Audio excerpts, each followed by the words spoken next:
Well, children, I hope you're all well and keeping your time nice and fresh. And here is a little bit of studies to you.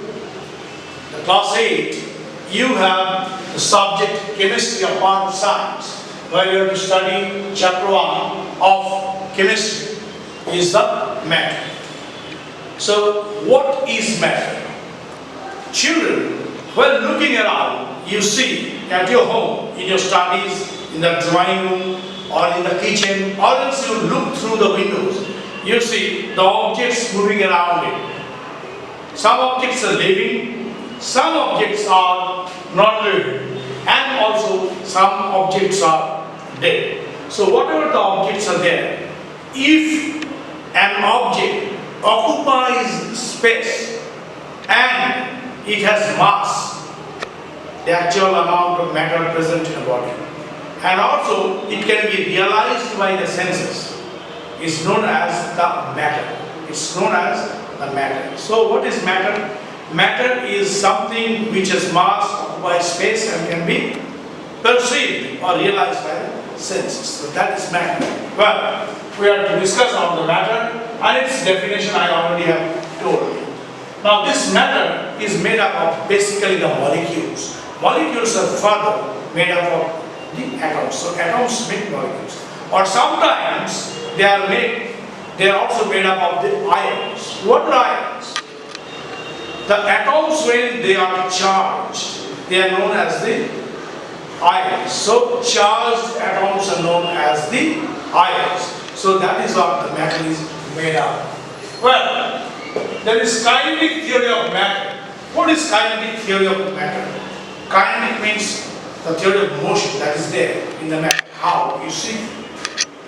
So, solid, liquid and gas are composed of submicroscopic particles like atoms, ions and molecules. I told you right now.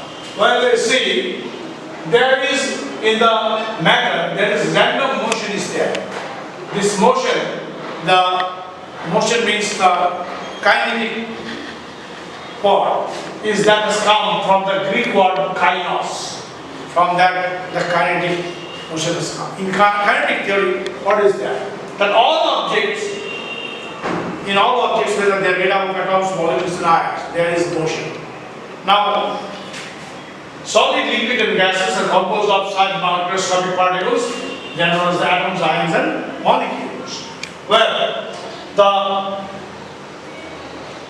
continuous motion are two types. There is inside the matter, the molecules or whatever the particles are there, they are in continuous motion. And those motions are of two types. One is vibratory motion and another one is translatory motion. So what are the types? Vibratory motion and translatory motion. Like solids, you have the vibratory motion because the particles cannot move very here and there. Instead they vibrate because they have to have the motion according to kinetic theory. So they vibrate. That is called vibratory motion on particles. Well, the other ones, they are the translatory motion because they can move from here to there.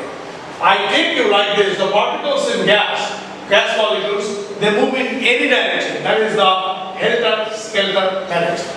They move any direction. So you keep some gases in a room, and if all the windows and doors are closed, you see the gas you can smell in one end of the higher end of your roof to the lower end of your floor, because they move from any part.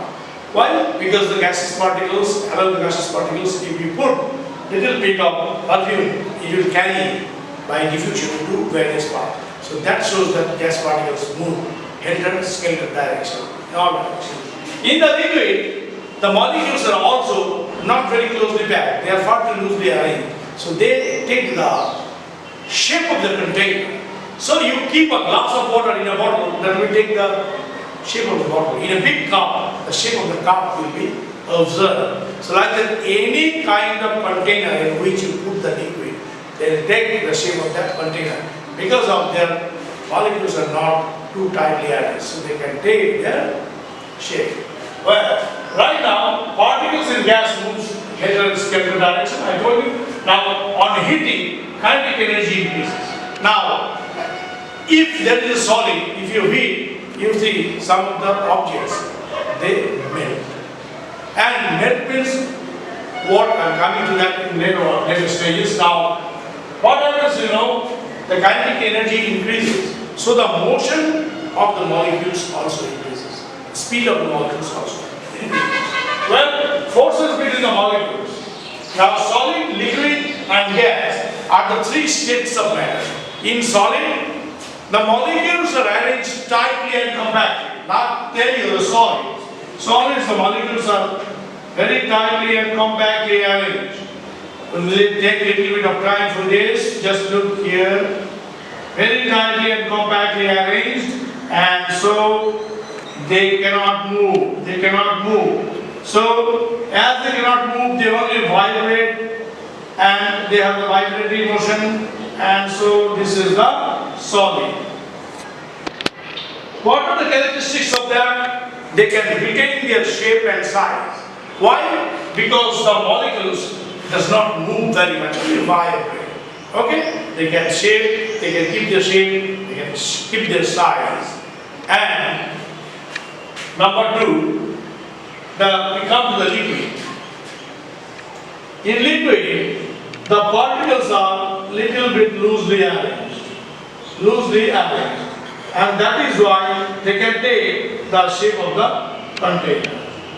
Well, and in gases, that is like this, the gases. So they can take any part, that is held in the skeleton directly.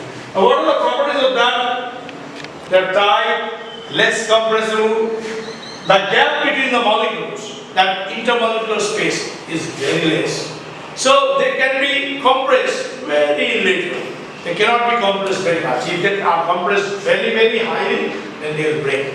Okay? Now on the other hand, they have the more intermolecular force of attraction. And this force of attraction between the molecules are known as the cohesive force. What force? They are known as the cohesive force. And that is the most here.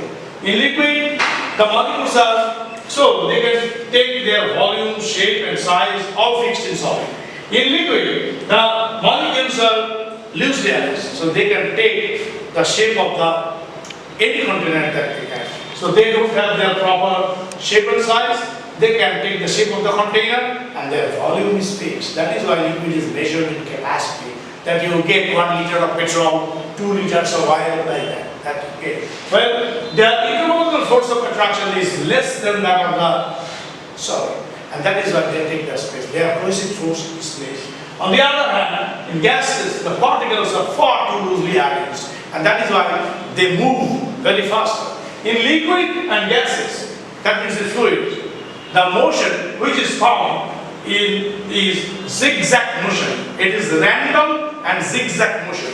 This motion was observed by scientist Brown and was known as the Brownian movement. And it is known as the Brownian movement. That is found especially in liquid gases. And that is why the gases have no fixed volume, no fixed shape. So that is why that is the characteristics of the gases. Well, that is how we see the solid, liquid and gases are arranged. They can be classified.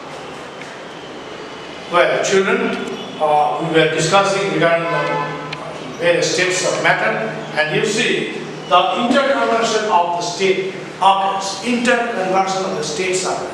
That means the solid becomes the liquid, and the liquid becomes the gas. And then again, the gas becomes the liquid, and liquid to solid and becomes. Well, here are the things that happen. When we increase the temperature, the thing occurs, that incident is known as the melting. What is melting? Now see, in solid, all the particles are in very, very close and tightly packed. When we heat them, the molecules get kinetic energy, the vibration increases, and slowly and gradually they gather the motion, and slowly and gradually they create the space, and the solid starts melting to the liquid. And right now, the melting starts in a particular point of temperature, and from there, as long as the melting is done, that much temperature remains fixed, and this is known as the melting point. What are they known as? The melting point. Well, the next thing is the freezing. Now, some objects which are kept by lowering the temperature. So if you lower the temperature, suppose I tell you a very common example. You are carrying a piece of ice cream purchased from the shop, and by some reason, and all right, it is in a container. So when you reach home, it's already become late, and the whole ice cream becomes liquid. Then what do? We will keep it in the deep freeze. Why? To allow it to freeze. Then what happens? In freezing, the molecules slowly and gradually reduces the temperature of the molecules, so their energy dims out. And as the energy dims out, they get closed. And they get closed, they again solidify to become the ice cream. And that is known as the freezing. And freezing point is that when the particular liquid starts freezing to that part absolutely frozen, is known as the freezing point. And by freezing, we can retain the liquid part to solid again, like that example is ice cream. Well, the vaporization. Now, my dear children, there is, by the word vaporization, I must say that the liquids just go and attain the state of the gas. That is the vaporization. Here also, the temperature of the liquid, if you increase that, the movement, that means the kinetic energy, the random motion will be low. And as it is there, so motion will be increased and increased and increased. Finally, they will gain higher temperature when they will go into the other state, which is known as the gaseous state. Now in this state, I can say the water is boiled in a kettle for tea, and you see with the nozzle of the kettle, you see the water vapor is coming out. So water vapor is nothing but the liquid water in gaseous state. Now there is an interesting question. What is the difference between the vapor and a gas? Now, suppose a vapor, water vapor, and the gas, oxygen gas. Now, my dear children, what is the difference between these two? I told you what is the difference between a vapor and a gas. Now, most of the children, most of the people will say vapor and gas is the same because that is how they're like that. No. So, vapor is nothing but the gaseous state of a liquid element or of a liquid. The vapor state of a liquid, that means which comes by increasing the temperature. Why? The gas is completely different from the vapor. Why? Because the gas in normal temperature and pressure remains in the gaseous state. Vapor, it is not. In normal temperature and pressure it was liquid and it changed to vapor state. So that is the difference between the vapor and the gas. So water keeps by vaporization water vapor. Now oxygen is a gas. Normally it remains the gas. So that is the difference. That means vapor is a created state by increasing the temperature and by the increase of the kinetic energy of the molecules. Where the gas, that is the natural state in normal temperature and pressure, and the kinetic energy is as it was earlier. So that is the difference between the two. Well, we come to the condensation. Well, see, take a glass of water during the winter and cover it and keep it on your table. What will happen? In the morning when we look at the glass, full of water on the table, in the morning you see the droplets of water outside it. Now my dear children, do you think the liquid that has come on the surface of the glass, this is the glass, and on the surface of the glass you think the water has come from this there is water from this that has come? No. Atmospheric moisture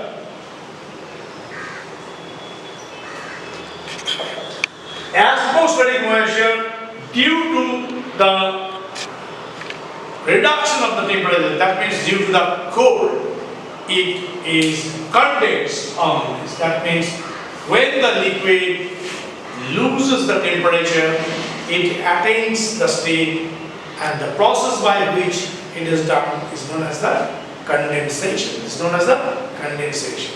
And you see, by condensation we can see the dew which is formed, and we find them in the winter morning on the tip of the grasses, like the small birds and all those birding like that. Okay, now we have the sublimation. Now, my dear children, some objects, solid ones, they directly change into solid to gaseous state, solid to gas. There is no intermediate liquid state. No intermediate liquid state. No state of liquid. Directly gas, and from gas to the solid. Okay? The children, we have already discussed about the melting, freezing, evaporation, condensation, and we have to discuss the sublimation. Now, I told you some objects which directly changes from solid to the gas and directly changes to gas to solid without attaining the intermediate liquid state. These substances are known as sublime substances, and the process is known as sublimation. In sublimation, suppose I take some iodine and keep it in a funnel with a cotton plug in it, and then just we increase the temperature, the iodine will be instantly, the poison within few seconds it will be stuck on the upper part of the funnel in the cotton plug, because there it will not change into liquid state directly from the solid state to gaseous state, and then from the gaseous state to the solid. Camphor also does like that. So this is sublimation. The process is known as sublimation, and the substances are known as the sublime substances. So sublime substances are iodine, camphor, etc. So iodine, camphor are the sublime substances. Well, there are some liquids. There are some liquids which go directly, vaporize. That is known as the volatile liquid. That is known as the volatile liquid. What liquid? Volatile liquid. Volatile liquid. So these are the things there. Now you see, how do you study like this? Law of conservation of mass. So you have been given one candle. I tell you, you have been given one candle. Now this candle will burn for some times. The candle will burn for some times. But at a certain time, the candle will be completely burned. Now, according to the law, they say matter can neither be created nor be destroyed. So matter can neither be created nor be destroyed. Now, if it is not destroyed, where does the candle go? Candle was glowing, melting, and all those. Then where does the candle go? Yes, my dear children, that is law of conservation of the matter, and in which they say matter can neither be created nor be destroyed. Then where did this candle go? We can prove it by the experiment, where we say the law of conservation of mass. Law of conservation of mass. So take two devices where this candle is taken and taken the weight of this completely, and then allow it to burn, but in such a way that no thing what was produced or not produced inside is gone out. It is kept nicely, and if the measurement you have taken from the beginning and after the experiment has been done, you will see the weight of both the sides will be equal. So that means the mass is there. Only the state has been changed, the form has been changed. So that is known as the law of conservation of mass. And in other words, the law of destructibility of matter it is also called. It was tested by the great scientist Anthony Lavoisier.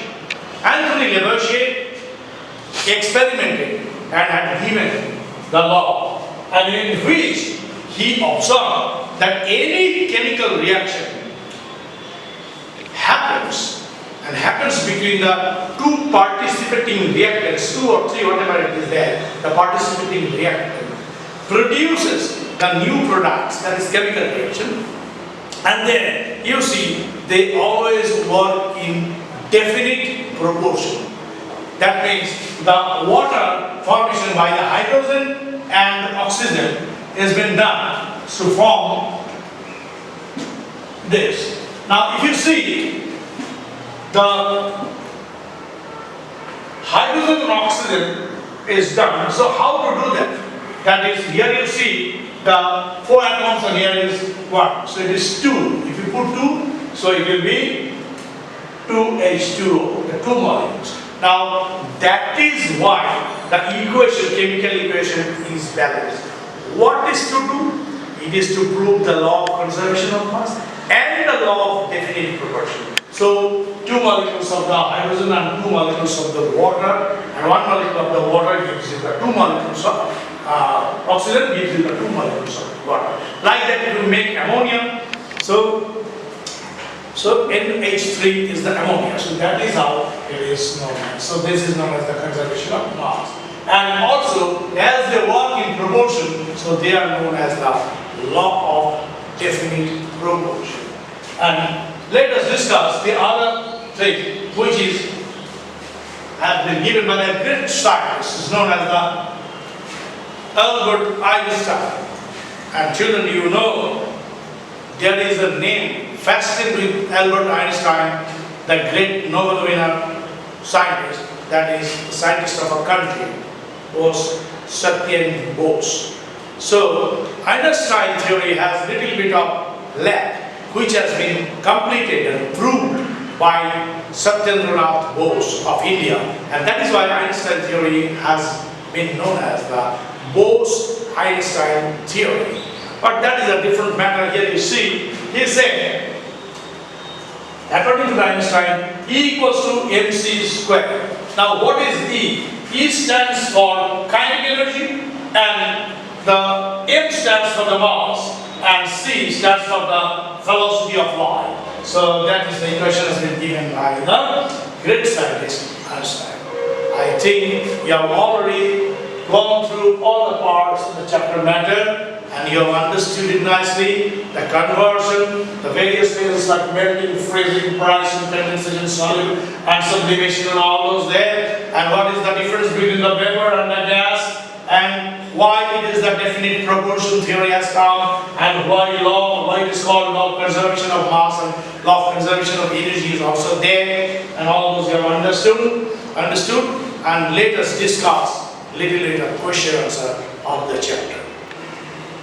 Well, children, after the finishing of the whole chapter, I think you have come to know about the matter thoroughly. The law of conservation of mass, law of conservation of energy, law of definite proportion, and all those. We have to go through the exercise and discuss some questions. Just to inform you, all the question answers of the exercise of the chapter matter is there in your website www.bsnes.in. You are asked to see that, and rest of the question answers what I am going to discuss, and will write something on the blackboard to follow also. Here is the things like that. We'll see the question D. Give reasons for the following relevant examples. Solids have high density while gases have minimum density. Why? So question number 1 of B. This is because the molecules in gases are apart from each other, so their volume are always smaller in comparison with solids, where the molecules are attached together, and so they have a definite volume. Thus solids have more density than the gas. So that was the first one of D.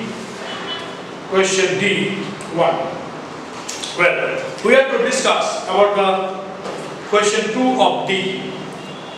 Matter cannot be destroyed during a chemical reaction. Matter cannot be destroyed nor be created. It is the theory of the conservation of the matter. And here it is said, the matter cannot be created or destroyed in a chemical reaction. So, it is rearranged. The number of each different elements remains the same yet after the reaction, and element may link to element that is different from one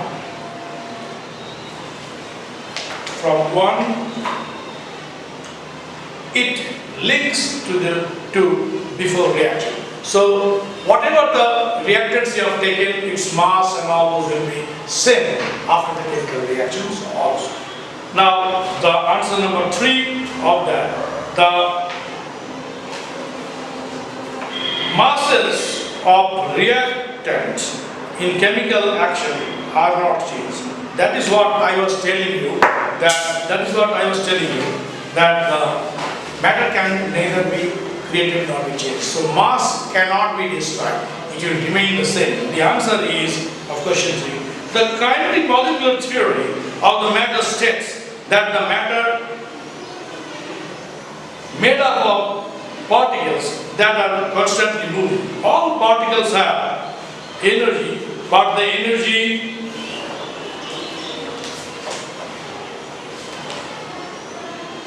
I'm sorry, it will be the question number 3. I repeat it. Question number 3. Atoms are not created or destroyed. In a chemical reaction, they are rearranged from the reactants to produce to the products, new products. For this reaction, or for this reason, the equation are balanced. That is why the equation are balanced. I have already explained to you why the equation is to balance. So that is all about the discussion of question number D.